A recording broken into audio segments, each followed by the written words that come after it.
Minus 60 seconds. Best recorders, high speed. Check all batteries. Minus 50.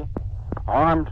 10, 9, 8, 7, 6, 5, Your go 4, for APU shutdown on time. 2, 1, liftoff. Go at throttle up. Go ahead, throttle up. Still on its way to orbit after a successful ascent up through main engine cutoff. Houston, 20 seconds to LOS TDRIS. Roger, nice to be in orbit. This is Escape Pod, part of the Outbreak Podcasting Network. Visit our website at outbreakpodcast.com. And now here's your hosts, Tony Brown and David Anthony. Thank you for joining us on this episode of Escape Pod. I'm David, and that's Tony. I'm Tony over here trying to fix my phone. Trying to get it charged up. Tony, you doing it? You getting it? Probably not. Okay. Well, first I want to tell everybody that they can check us out on our website at outbreakpodcast.com, which we're going to have show notes for all of our episodes are up there as well. You can also email us if you have questions or want to talk about somebody being on the podcast. Just let us know by going to outbreakpodcast@gmail.com. And today's guest is who? What? Oh, me? I'm still trying to figure out how to plug thing A into slot B. I mean, welcome, Brian McCormick. Hey guys, thanks for having me. Ref extraordinaire, turkey bowling mother. Look. Did it work? Yes. Okay. I don't want YouTube making fun of you. They're going to make fun of me already. They're like, Jesus Christ, that guy can't even plug in his own fucking phone. What the fuck? It's all right. Well, see, Tony was on vacation a few weeks ago, but vacation, and he hurt himself. So he wasn't really kidnapped like the last episode started off as. No, he was wounded. He actually hurt himself. See what happened was. Hold on. Do the shot. Ooh. And because I'm a gangster. Yeah. I went to Florida on vacation, and while I was down there, we went to the alligator farm.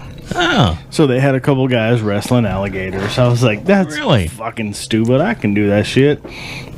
And the guy was like, you really think you can wrestle an alligator? I'm like, dude, I lived in Florida for like 15 years. You know how many alligators I punched in the mouth when I was out fishing? He's like, well, then bring it in here. I'm like, all right, cool.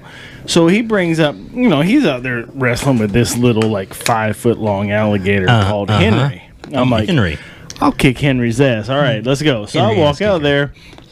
He takes Henry into the back, and out comes his big-ass female alligator named Bertha. Ooh, Bertha. This bitch is like 16 feet long. He's like, this is who you're wrestling.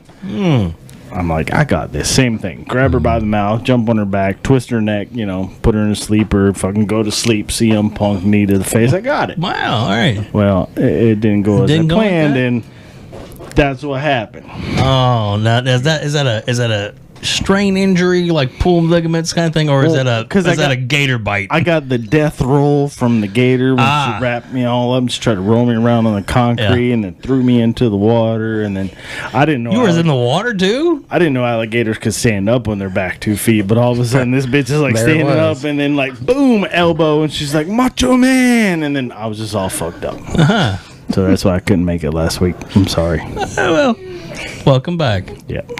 Hey, you're here now. That's what matters. Exactly. It does. Maybe you needed Brian to referee your gator match. I did. I could have got her back, gave her that 5 count. If I'd had a ref on my side, kind of you could have cheated. Hand me a chain, stuffed it in my trunks or whatever when nobody was looking, it'd have been all good.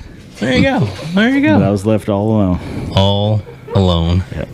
But I'm good now. I made it back. Welcome back. We'll see what happens. And, I'm bummed that I missed talking, last week. You know what? But you're here now. I am here now. And Brian's here. Yeah. Brian's here, and we're going to talk about refereeing and turkeys. Okay. Yeah. Turkeys as in not turkey the animals, but turkey as in 3 X's as in porn, but for some reason 3 X's in bowling is cool, which, it's a weird thing that bowling and porn have in common.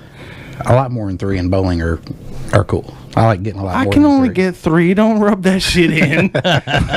I'm not all like cool and like travel bowling. Like I'm good if I break 100. And if you're lost, don't worry, you will be. Okay, so Brian, how'd you get started? Oh, that was a big rambling. Oh, Yeah. sorry, YouTube. I got started. That was almost like a match that I saw the other day at some local wrestling that just made no fucking sense whatsoever. What you gonna do? Oh, goodness. I love local indie wrestling. Thank you very much. I'm not hating on anybody. We love seeing you at the shows. There you go.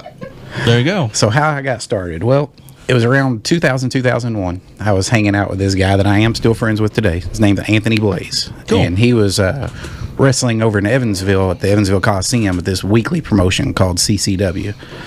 And I used to go over there and watch the shows here and there. And then he talked me into actually going with him instead of just showing up, paying, and watching. So I go in there, and at the beginning of the night, we're sitting in there before the doors open. All the boys are standing around talking. And I didn't know anybody but him. Right. Well, that night they were having a benefit. There was a guy by the name of Bad Business Brown who actually had a small little stint in WWE, I believe, as a tag team of the Dog Catchers. He was part of them. Oh. And they wasn't around very long. That's the story I I'd must always have heard. blinked and missed it.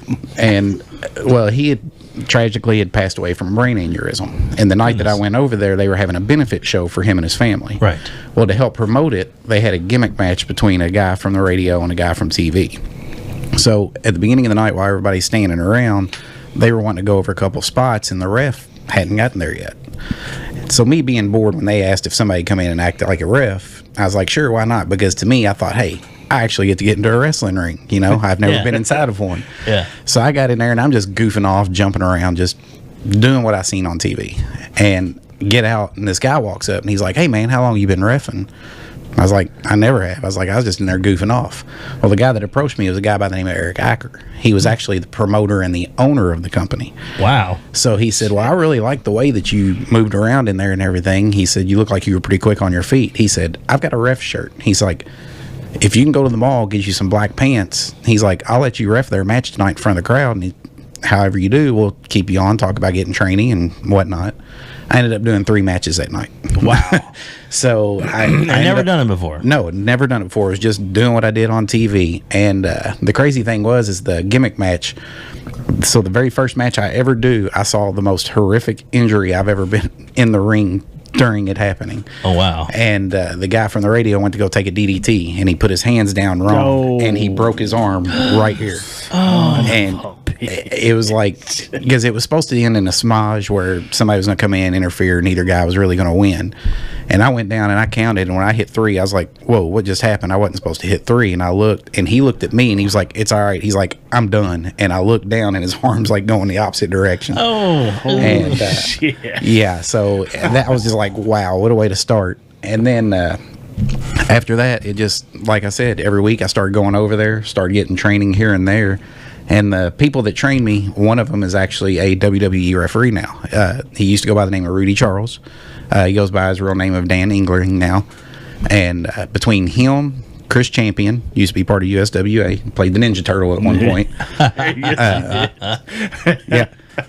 Chase Stevens, he gave me bump training, taught me how to take bumps like a wrestler in case I ever needed to do it or if I ever wanted to. Right. And then Tracy Smothers, the great Tracy Smothers, all 4 of them combined helped train me along the way, getting lessons here and there week after week. And I mean, it just took off. I actually had an absolute blast when I started, so much so that I didn't even complain that when I started, they wasn't even paying me. I was going over. I was driving to Evansville every Wednesday night and doing it for free. Because to me, I kind of looked at it as after I started learning more about the business and stuff, as more than just a fan. That I was actually, in a way, that way paying my dues, and it was a way for me to actually get training without doing like what everyone else has to and pay people to train them.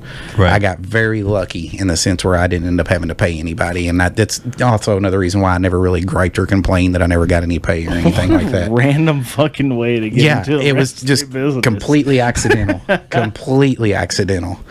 And like I said, that was a long time ago, and there was a lot happening at the time because that was right around the time that Vince McMahon had bought ECW and WCW. Oh, wow, yeah, okay. And so the guys that he didn't want, there was a group of people around Philadelphia that wanted to start their own promotion, used a lot of the guys that Vince didn't pick up. They called it Main Event Championship Wrestling, and a guy named John Collins is who was putting it on. Well, he knew about the history that the Evansville Coliseum had with the USWA coming there and everything like that, because a lot of people probably don't remember or realize there were a lot of big names that came through the Evansville Coliseum. Yeah, there was. Austin used to wrestle there weekly. Mick Foley did, Undertaker did. I mean, just all kinds of guys. Lawler, Dundee, around the areas. And he was bringing those guys there doing their own invasion with the group that I started with. So because of that, right off the bat, I got to meet a lot of big name people at the time. Yeah, hell yeah. Shared locker rooms and stuff. And it's like the story I told the first time I was here with Scott Sexton. One of the first nights I was there, I walked into the locker room, and sitting right there on the bench was the original NWA title that Harley Race, Ric Flair, the Funks, all these greats had held and used and carried around. Yeah. And got to sit there and hold it. And I mean, it was a heavy title. I mean, it's why they call it 10 pounds of gold. I mean, it was. And it was all dinged up from all the wear and tear throughout the years and everything, but it was just so awesome, and just getting to hold that down there and just looking at it and stuff, it was pretty wild.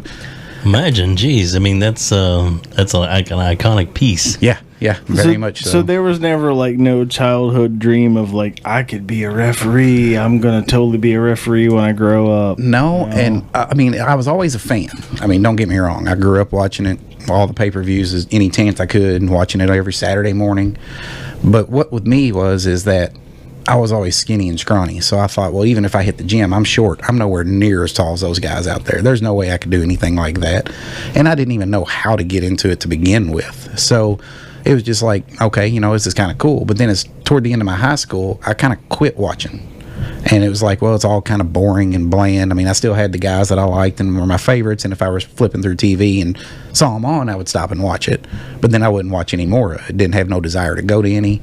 But then right around 96, 97, when NWO and DX and all that stuff started forming, I started seeing all that stuff. And it was like, it just, boom, instantly got me hooked again. And I started just watching it. And like you asked, I mean, I never thought ever that I would ever even have a chance to get in, let alone being able to do it. And I always just thought I'd be a fan, getting to watch it on TV and getting to go to shows when I could.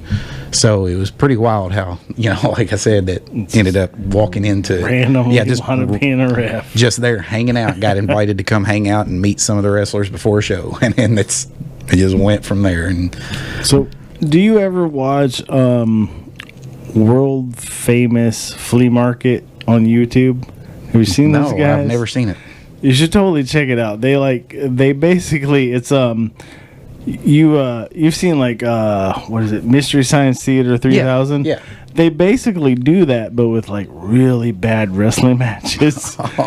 And they're always like, every time they work the wrong side, which I don't know what the wrong side is, right, but every time they work the wrong side, they pop up Scott Hall going, "Hey yo."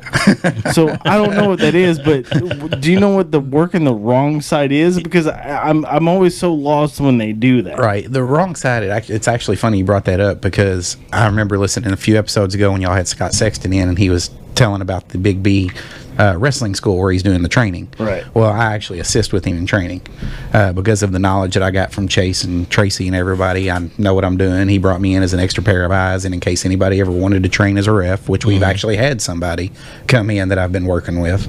That's great. Yeah, and everything's been going really great, and we're constantly talking about the wrong side, right side. But what it is in the United States and everywhere else, every time you go to work an arm or work a leg or do a hip toss or whatever, you always go to the left side.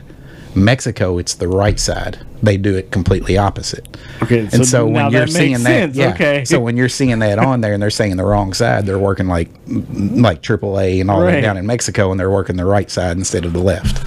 So is there any purpose to that, or is it just kind of like that's how it's always been? That's just how it's always been, as far as I know. I mean, because I wondered the same thing. I was like, well, I mean, it looks the same from both sides, just right or left. Right. But I never have really understood, and I never really questioned it. I was like, well, that's the way it is. That's the way I was taught. Wouldn't it be easier, I would think, if you already know going in that you're working somebody on a certain side, You know what I'm saying? Then you would know where to go and how to get yourself in that It does help with position. positioning in the ring because and that stuff keeps like that. you out of the way, right? Right. So, And because of me knowing they work both sides and stuff, I'll know where to be in position myself in the ring to where if they go to do something, I won't be in the way. Right.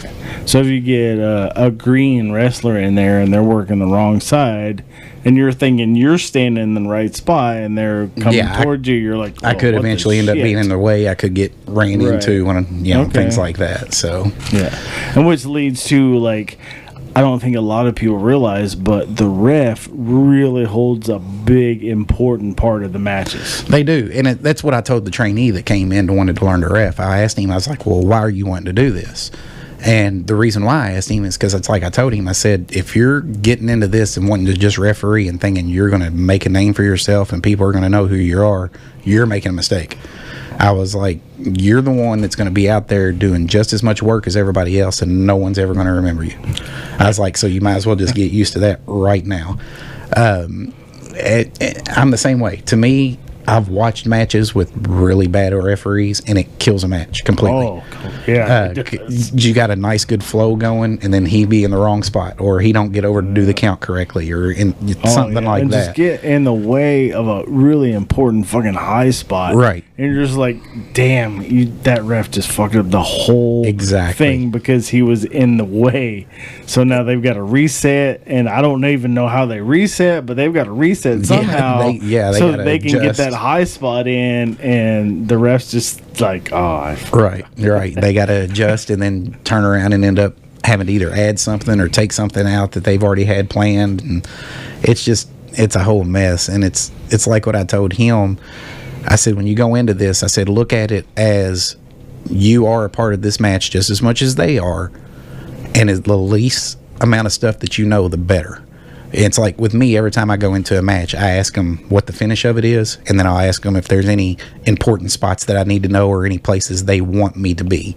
And then that's all I know when I go in, because that way it gives you the look of while you're running around jumping in the ring. If you know everything, then you know, all right, well, they're getting ready to do this. You can actually give tells, like in poker, that something's getting ready to happen and you don't even realize it. Right. So that's why I like not knowing anything, because it's like, that was kind of cool, that they just did that, or wow, I can't believe they just did that. I'm able to play that off better, not knowing that it's going to happen. Well, that makes sense, because I've watched a couple indie wrestling matches where they're going to get counted out in a 10 count because they're fucking 40 fucking yards away from the ring. Right. And the ref is like in an 8 count. And I'm like, they're getting counted out. And so the ref turns around and is like, what? 8. Yeah. I'm like, okay, that's not making any sense. The ref is totally lost. So he's like, I'm not supposed to count this guy out. Right. But he's nowhere near the ring. So what do I do? Because you can't yell at, obviously, you can't yell at the guy and be like, get your ass in the fucking Exactly.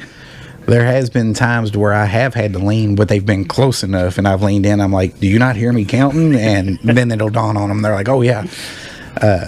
But we have done a couple of the spots in some matches I've reffed before, like with what you said, where the guy's like way far away and I'm at like 7 or 8, and then he comes sprinting and slides in right at the last second. And those are always fun. It always gets the crowd going and things like that. So, but yeah, it's been a lot of fun. I've seen a lot of things. I've done a lot of things.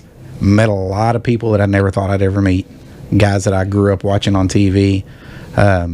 Like when they tried to do the invasion thing when I started, they brought in Mr. Perfect, Sandman, Sabu, Bill Alfonso, Johnny the Bull Stamboli. I don't know if you remember him. He's part of the FBI for a little bit. Yeah. He was there. They actually brought in Barry Windham and Mike Rotunda. Wow. I didn't get to ref them, but I did get to meet them, be down in the locker room with them. Super nice guys. It was just kind of wild, all the different people they kept trying to bring in. They brought in guys that at the time you didn't hear of that have gone on to do things. Like I said, I met Rudy there, or Dan, whichever he prefers now. Right. Met him there, and he ended up going on shortly after I started and helping Jeff Jarrett form TNA. I mean, I was right there when they were coming in, trying to figure out guys who they wanted to take with them and stuff like that. So pretty much watched that get developed. I mean, it was pretty cool, actually. Hell just yeah. jumping right in head first like that. Matter of fact, one of my favorite matches I've ever done actually involved Rudy. Over there, when I first started, I started off as a heel ref. It was the way everything worked. It worked perfect. They had this little group called Damage Inc. over there that they had a tag team. They were the tag champs. They had a hardcore champ part of them.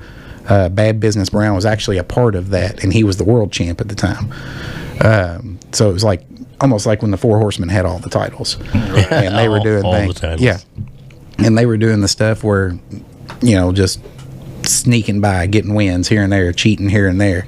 So I came in as their personal ref. Played it off for a while like that I wasn't part of them or anything like that, and we'd do these skits because you've been to the Evansville Coliseum, right? So you know how they did that big stage. Every show it used to open up with Damage Inc. up there, and they had it set up like it would look like a bar scene, and the curtain would pull back. They'd be up there hanging out, and you'd see beers sitting there or whatever, regardless if they were being drank or not, And we would do stuff like I would be up there, and as the curtain was open, I would time it just right where I'd take off running to where the fans could think they could see me taking off and then coming out to the ring. And then I'd be like, no, that wasn't me up there. It was fine. And then eventually it got revealed that I was part of them. And it was really funny, too, because I always used to call myself the referee with style when I first started to try to get a little more heat because I didn't look like a traditional ref. I did have the black and white stripes, right, but my pants were almost like parachute pants with white stripes down the side. And then my shoes were shoes with no laces. They were slip-on shoes that were more white than they were black. And I used to do stuff like, I would blatantly put it out there for the crowd to see and put my foot up on the rope with no laces, being like, sorry, I'm tying my shoe while my guy's getting pinned, trying to avoid having to count the three and stuff like that. Used to do the whole, I lost my contact, where's it at thing, whole 9 yards. And it was always a lot of fun. So that led up to the match that I was doing with Rudy. And I was helping the tag champs keep the tag titles just over and over. And who they were wrestling was Chase Stevens and a guy by the name of J.C. Bailey, who's no longer with us. J.C. was a big-time hardcore wrestler. Yes, he had some talent. He had some talent. And he ended up, again, just like Bad Business Brown, ended up having an aneurysm, ended up dying in his sleep, unfortunately, at a real young age. And I kept screwing them over for the titles. So finally, the commish comes out and says, all right, fine. He was like, they're going to bring their ref. Y'all bring a ref. We're going to have the first ever tag team referee match. And how this ended up working was Rudy would start off in the ring, and I would be on the outside, almost like a manager. If my guy went down, he was counting the 3, 1, 2. I could reach up, tag Rudy, pull him out of the ring, and crawl in to take over. And it was vice versa, trying to make it fair to where I couldn't screw him over. So it was like I'd try to fast count 1, 2. He'd grab me, pull me out. He'd go 1, 2. It looked like it was close. I'd grab him and pull it out. That's funny. The best, I ended up finding out I ended up getting pop of the night that night because of what happened to me. The finish of the match was I happened to be on the outside of the ring. And I think it was Chase and one of the guys that I was helping was Jay Grunge and Viper. I don't know if you remember those guys. Yeah.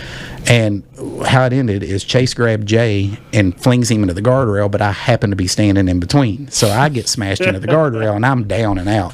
Wow. And as soon as that happened, they said that place went nuts. And so I'm down and out. Rudy's still in the ring. They're doing something. Well, he ends up taking a shot, and he goes down. So he's laid out in the middle of the ring. And then my guys ended up cheating, hit, I think, JC with a chain. And while he's laying there, the commish comes out. The commish is kind of looking around like, what in the world? He crawls in, grabs Rudy's hand, counts the 3 with Rudy's hand to reveal he was over top of Damage Inc. the whole entire time. So then he ends up being the leader of us. And my guys got to keep the title. That's hilarious. So, it was one of the most fun things I ever did because me and Rudy, we had it timed perfect to where we were pulling each other in and out of the ring and things like that. And that's cool. And then we would, sometimes we'd be on the outside bickering at each other before the other one would jump back in the ring and stuff like that. And honestly, I've never seen it done since. That's the only time I've ever seen a match like that done. Sounds like you have to bring that up again. Yeah, I've always thought, if I ever do a heel turn again, that would be pretty cool to do. Yeah. It would be. Man, you said J.C. Bailey. That kind of bummed me out. Yeah, J.C. I was remember around a while. watching him in BBW all the time in Central City. Yep, that was actually his dad's promotion, too. Yeah, right. Big Joe. He was crazy as hell. Well, whatever Kentucky rules there was, there's supposed to be no blood or whatever. He was like, yeah, he didn't care. he didn't give a shit. Didn't care at all. He's like, I'm bleeding. Like, We watched one time. I think it might have been Vic the Bruiser. Mm-hmm. Like he threw a trash can over his head and beat the living shit out of him with a folding chair. And like he pulled the trash can off and he was just like covered in blood. Mm-hmm. And they were like, "Get out of the ring! Get out of the ring!" I don't know who it was, but they were like, "Shit, this is not okay with the state of Kentucky. With all the this rules match at the time. the fuck over. Get out of the ring." But Wow. and that dude was crazy. Yeah, and knowing as JC, hell. he probably loved every single second of it. Yeah, that dude was crazy as hell. Madman Pondo was there at the time, and him and Pondo got to be really good friends. And Pondo actually got JC in the King of the Death matches one year. So yeah, he just absolutely loved all the really hardcore stuff, and we did a lot of that there at CCW. I mean, I remember bringing the Necro Butcher in and meeting him, and I don't know if, I think he was already around at the time, but I'd never heard of him before then. We brought him in, and I watched that man eat a live slugs and live leeches and stuff like that out there in the ring. Definitely wrong with that dude. Yeah, because like, him for real. That's him fucking issue. Him and Madman Pondo had a match where there was in the middle of the ring was a swimming pool full of leeches. And because they were out there doing the hardcore stuff and then throwing each other in that, and he literally pulled one out there and ate it right there in front of everybody. Yeah, I couldn't believe it. Slimy ass. It's a little too much for your craft. Yeah, I'm just saying. Yeah. Oh wow, that's nuts. Now, as you being a referee, I mean, it's a lot. I mean, it could be people, you know, you can say, he's referees counting, he's all this, but I mean, you are. If they go down in the pin, you have to run across the ring. You have to jump down there. You have to slam your hand on that mat. It can't feel good. I got to be quick on my feet. And I've actually hurt my hand and had to wear like an air cast before because I was in a ring that was so hard that my first count, I mean, it was a small fracture to one of my fingers. Oh, my God. Yeah, it was down in Tennessee. And I mean, for one, the ring was barely off the floor to begin with. So I should have known by that alone. Yeah. And yeah, that first count I went down and I hit it as hard as I normally do, and I about jumped up in pain. I mean, it hurt. And then it was like that for the rest of the night, and I ended up having to referee every single match of that night. Oh my God. Including a midget world title match. Yes. Yep. That's great. Yep. So when you have people coming to you saying, "Hey, I'm interested in being a ref," they obviously have to be in some kind of physical shape. Yes, I mean, they do. Because you guys you're on your feet the whole match. You're up, down, up, down, up, down. Every false pin, every real pin, every bump you take. So, like, do you require them to be like, "Hey, look, you're gonna have to be physical. You can't just stand there and like fall down and be like 1, 2, 3, and that's all that's gonna be requested of you." That's what I tell them too, and I told them, I'm like, get your cardio up because you're gonna need it, because that's another thing people don't realize about referees, or wouldn't say realize, but they don't think about, is that you got guys out there wrestling one match, they're probably done for the night. You got referees out there for multiple matches at a night. 3, 4 matches. Yes. Yeah, I mean, we see you coming in and out all night. Yeah. I mean, we may or may not be telling you that you fucking suck and you need to be throwing your glasses on. Right. I mean, that's probably all David. I'm like, Brian, yeah. And this guy over here, he's like, ref boo. So you know, you personally, you're working the whole 2.5 hours that constantly the show's going on. I mean, you may skip a match, just get a breather, but and then might have a little intermission breather. Because every promotion that I've followed you around and been friends with you with, like, you seem to be the main ref, man. So you're out there for hours at a time. So your cardio has to not suck. I mean, I can actually say that I've never been what they call blown up in the ring before, except once. And that happened actually just a few weeks ago. It was I had back-to-back tag matches that lasted quite a while. And in the second match, it actually caught up to me. And I couldn't believe it. I was like, is this really happening? Because it's the first time in the 16, 17 years that I've been doing this that it's ever caught up to me like that. So you were tired. Yeah, I was pretty tired. And that was, I believe, the night that there were 7 matches on the card. I did 5 of the 7, and the 2 that I didn't do only lasted like 2 minutes. Oh my god! So I was out there all night long, just back and forth, and wow. But I love it that way because I love being a part of the show somehow. Right. And I mean, even if it was only for one match, I would still have just as much fun as I was out there for all of them. Yeah. Because at least I can say, hey, I contributed. I mean, people, they come there to enjoy, you know, and things like that. And I can say, hey, I was in there. I helped them enjoy that match. I'm good. Yeah, we enjoy it when we see you ref too, so that is cool. What? Our off-screen talent, Brittany Luttrell, noticed that something just happened, but she just smiled at me. So we're not going to talk about it because it involves a phone and beer. So, but nobody else caught it, so it's not official. I saw your phone light up. It's all right. God damn it! Like a Christmas tree. I had you thrown under the bus. I told you you're not. You can't hang out. Yeah, he said he was going to call you all out. this time you think you're over in that corner, and guess what? You see that camera right there? Straight. That is an official Brittany Luttrell camera. Look, see where it's aiming? Right in your face this whole time. I keep a beauty shot right there. So it's just right on you. I keep waiting for her to laugh and snort again like she did before we started. For you. Brittany, we do appreciate everything you do for us. Thank you. I feel the love. Thank you. There you go. There you go. Damn. The phone fucked me up too because I was going somewhere listening to your story and that fucked me all up. Just messed y'all up, man. Well, I want to ask him something. Okay. Go ahead. What now? Where's the furthest you've traveled? Furthest I've traveled, Chicago. Furthest he's traveled to Chicago. Yep. We actually talked about this the last time I was here. We went up there for an IWA tryout and for Ian Rotten and all that. And I ended up getting asked to come back and didn't end up accepting it. So he wasn't paying anything. He was pretty much doing a reload of his entire roster. Right. And after he gave me what it was he was going to tell me, I kind of realized why he was doing the reload is because he was broke. He couldn't really afford the talent that he still had and things like that. And he was trying to bring in new guys thinking he can pay them, you know, cheaper and stuff like that. Yeah. Because, you know, like I said on the last one, my offer was to drive up 6 to 8 hours every 2 weeks to work 2 shows, pay for my own gas, my own hotel, and get paid $100 for the weekend. Oh, and that's a good deal, man. Why did you pass that up? I was like, yeah, I love this, but not that much. Right. And there's and obviously you got other opportunities to, to grow and shine. And I mean, it probably would have been different if there was more than just me from this area that I could have rode up with, split hotel, split gas with, and stuff like that. But it was just me, and it's like it's not worth going up there by myself. Right. So I got to ask you a question. Okay. So you've obviously wrestled a lot of matches, but how is it different refereeing a female match compared to a guy match? Honestly, I don't treat it any different.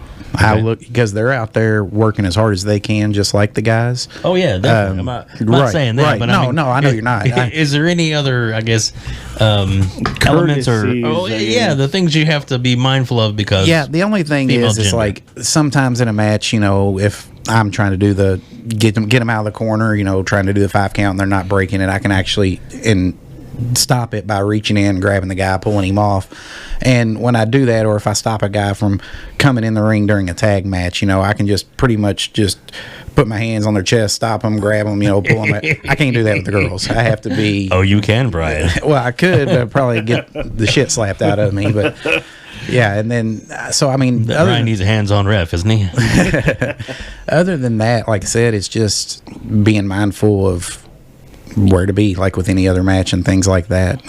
Because not too long ago we had a show here that was called Girl Fight. Every match on the card were all females. Wow. And it was a lot of fun. I ended up reffing I think 3 matches that night and had a real good time.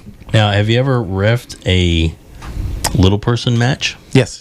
Have you? Yeah, it's like I said, down in Tennessee, on the ring where I almost broke my hand completely, I fractured it. They had the Midget World Championship match, and that was one of the most fun things I've done too, because did some spots in there like I was counting. I'd go down 1, 2, and the baby face was being pinned, and he would toss the hill up, and I would catch him in my arms, kind of looking, and toss him back down on top of him 1, 2. We did that a couple of times. That's hilarious. And then we did the stuff to where, you know, the baby face was cheating behind my back, and while I was trying to get onto the hill, he's standing behind me, you know, pointing, laughing, and I turn around, he's not doing anything, and just little things like that. I mean, it was quite a bit of fun. I was wondering when I found out how it was going to be, and that was such an interesting night too, because that was in Smyrna, Tennessee, just right outside Nashville. Right. And going down there, a guy by the name of Mitch Ryder is the one that put the show on, and he was coming to Evansville where I was reffing, and said, "Hey, I'm putting on this show. You know, I've got another ref. I need another one." He said, "You come down." He's like, "I'll put you up in a hotel. I'll give you $150 for the night." He said, "And you won't have to ref all the matches, you know, like you do up here." Because at the time, I was the only ref because Rudy had gone on with TNA and things like that. Right. And I was like, "Great. Sounds awesome." So I went down there. Ended up not even being that at all. I ended up being the only ref. Got paid $10. No hotel room. Was told to drive back. Shit. That was the night where a lot of stuff went on. I saw a guy almost get set on fire in the locker room. Oh my God. In the locker room. In the locker room. Not in the ring as a gimmick. No, because both of them were working in Evansville. They had something happen like the week before we went down there. So when we went down there, and part of his gimmick is he would, you know, put kerosene in his mouth, come out, blow the fire like Ricky Steamboat used to do. Right. So when we got down there, he was already there, and the other guy showed up. And he was like, "Well, I think you owe me an apology." And the other guy says, "I don't owe you nothing." And he's like, "You need to get away from me." And so they got into an argument and got so heated, he had grabbed the kerosene, threw it on him, and was reaching for his lighter. And that's as far as it got. They got him out and stuff like that. He ended up leaving. And then before the night was over with, I never will forget, Bull Payne was on the show. And I don't know if you remember Bull or not. Yeah. Well, Bull had this guy with him that he had kind of been training and working with. Well, the match ended up being horrible. They had together. I mean, the kid wasn't listening, nothing. And Bull always used to carry this aluminum baseball bat. Mm-hmm. Well, Bull pulls the bat out and starts just lighting this kid up for real with it. I mean, just beating the hell out of him. Wow. And then come to find out, part of the reason why I only got $10 is because Mitch went broke trying to run the show. He didn't even pay Bull the amount that he needed to pay him, so he bolted early, and here's Bull looking around for him and everything. Walking around with the aluminum bat. Yeah, trying to find him. I mean, it was a very interesting night.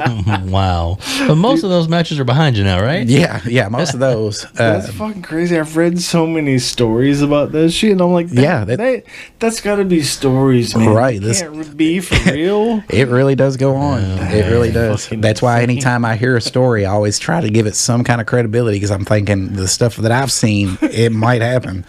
Wow. So it's pretty wild. That right there, I mean, I was a little worried when the fight happened with the kerosene, and then when Bull started doing all that. And the only other time I've ever been at a show where I've kind of worried was while I was in Evansville.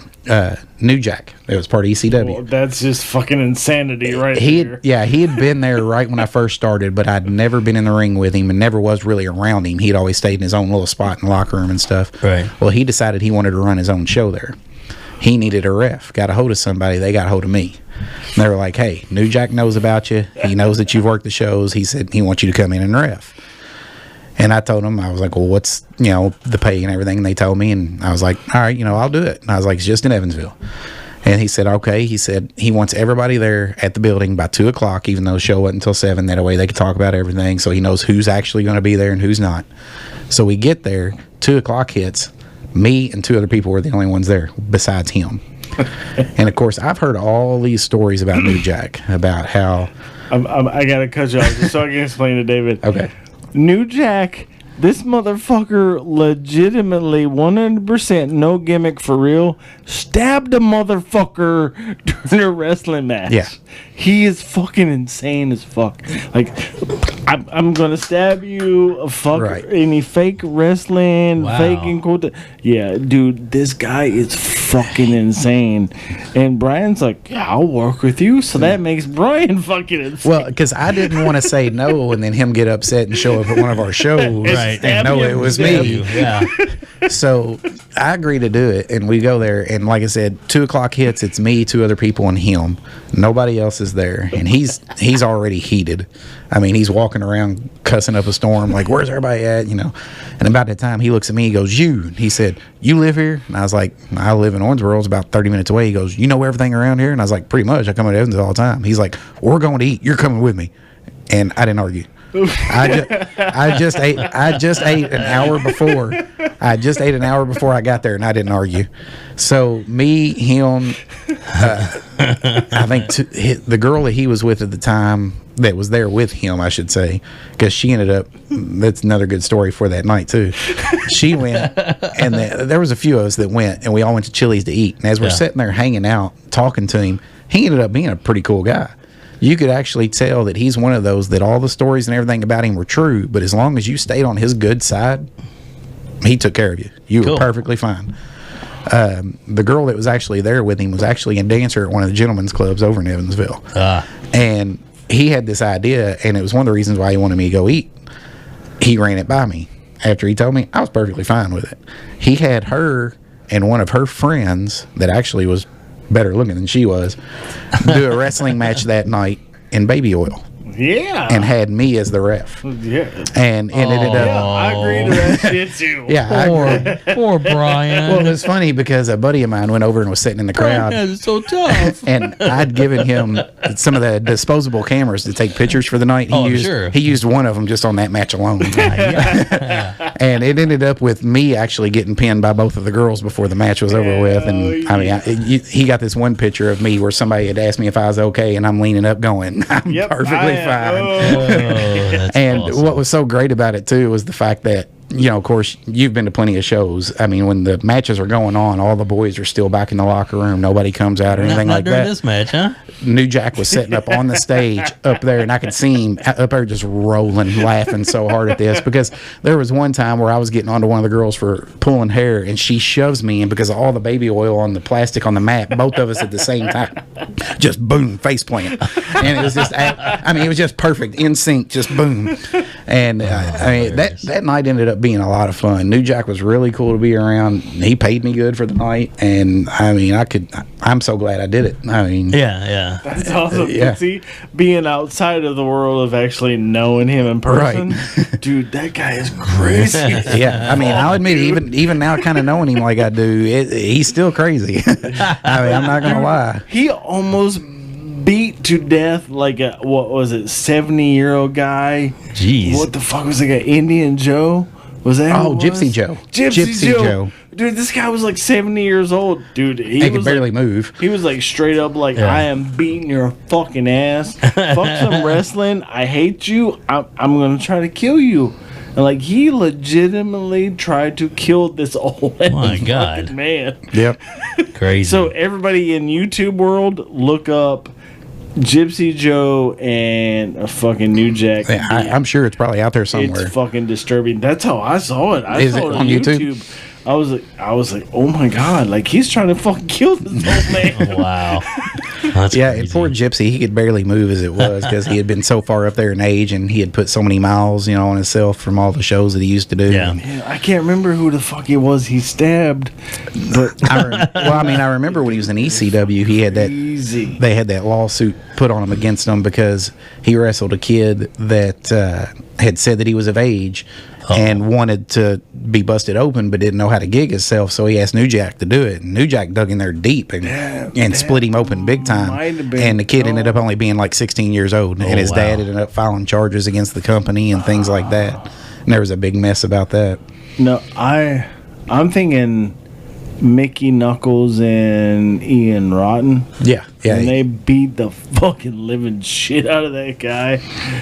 I can't remember that. Actually, Mickey was part of that girl fight. Yeah, she was. She was there that night. But dude, I'll figure it out, and I will show you the match. All right. We'll check that out. They legitimately beat the fuck out of this dude. Crazy. It was like, well, maybe we'll try and find a link, and we'll include it in the show notes. That'll be cool. So Brian, we got to get close to wrapping things up here. Okay. So what's next for you? I mean, where are you going with your career? Are you gonna try and move up to the professional levels, or what are you gonna try and do? I mean, don't get me wrong, it'd be nice to. Yeah. But honestly, like looking at who the big boys actually sign now and things like that, I kind of feel like then I'm a little bit older than what they like. So, I mean, if I can, that would be fantastic. It'd be awesome. I wouldn't mind giving it a shot. But if I'm not, then I'm not going to be disappointed. I mean, I've had fun around here. Right. I've actually, I mean, this is a story that I told you before we started that Tony wasn't here for yet, but ended up getting a pretty good compliment last weekend. There was a guy that I'd never worked with before named Francisco that came up. He usually wrestles down south. He's made a name for himself, in the independents. That first time I ever met him, worked the tag match. I went on to do my rest of the night. Come to find out later that night, he did nothing but brag on me. Said that I was one of the best refs that he had worked with and things like that, and that kind of made me feel good about myself because I mean it's like I do have friends that wrestle and friends that are around it and everything that tell me you're good, but I mean it's not that I don't believe them, but I'm also thinking okay, you're my friend, you're going to tell me that. So to hear that from somebody that I've never met before really made me feel good about myself. And he's not going to gain anything, and he's not gaining anything by saying it or anything like that. And so, I mean, I've been having a lot of fun working with Big B, helping train the kids and stuff like that are wanting to learn and stuff like that. Still working for UCW. They plan on doing another big show, coming up in September here. Yeah. Hopefully we'll have you back for. Yeah. Well, I hope to be back. All right. Sounds good. I mean, there's still a lot more to my story that we didn't even get to. Yeah. Well, we'll definitely, we'll save that for next time. Yeah. Thank you for listening to this episode of Escape Pod. If you enjoyed it, please like the episode and subscribe to our YouTube channel. And if you would like to be a part of future podcasts, then email us at outbreakpodcast@gmail.com. And be sure to visit our website, outbreakpodcast.com, for more episodes, show notes, photos, and other podcasts on the Outbreak Podcasting Network. That's outbreakpodcast.com.